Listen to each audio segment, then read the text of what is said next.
तो ये जो सामने आप देख रहे हैं ये 3D डिज़ाइन है पूरी बिल्डिंग की, ये आपके सामने है। इसमें हमारे पास 3 BHK का 2 फ्लैट अवेलेबल है जो कि 13वें और 14वें माले पे है। 1030 स्क्वायर फीट जो है बिल्डअप एरिया मिलेगा आपको। उसके बाद फिर 2 BHK का 7 से 8 फ्लैट अपने पास अवेलेबल है जो कि 857 स्क्वायर फीट में भी है, 765 में भी है और 718 स्क्वायर फीट भी है। तो ये टोटल 4 ब्लॉक है, A, B, C and D। D block जो है वो 3 BHK का है, A, B, C जो है वो 2 BHK का है। तो इसमें टोटल 10 से 12 फ्लैट्स हमारे पास अवेलेबल हैं।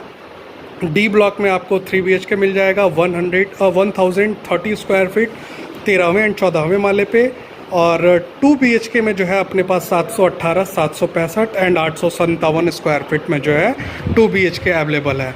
ओपन लैंड देख लीजिए, रोड के बाद से जो है ये आपका ये रास्ता हुआ, और इसके बाद जो है ये ओपन लैंड आपको मिल रहा है। इसमें भी सेम वही कॉन्सेप्ट है, बेसमेंट पार्किंग एंड स्टिल्ट पार्किंग।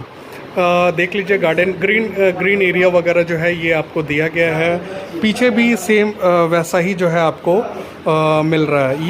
ये दिखाने का मेन पर्पस मेरा ये है कि आपको जो है पूरा सारी चीज़ें जो है वो फिर बिल्कुल क्लियर हो जाएंगी कि क्या चीज़ें जो हैं आपको बन के मिल रही है। खैर हम तो पोजीशन देने के कंडीशन में हैं, तो उसमें कुछ ये सारी चीज़ें दिखाने का कोई बहुत महत्व तो नहीं है। आप आज बुक करते हैं, फाइनली जो है दिसंबर में हमसे पोजीशन लीजिए। अगर आप इंटरेस्टेड हैं तो हमारे दिए गए नंबर पे हमसे कांटेक्ट करिए, विज़िट शेड्यूल करिए, और अगर आपको प्रोजेक्ट हमारा अच्छा लगता है तो आप बुक कर सकते हैं। Now in Varanasi, 1, 2 and 3 BHK apartments.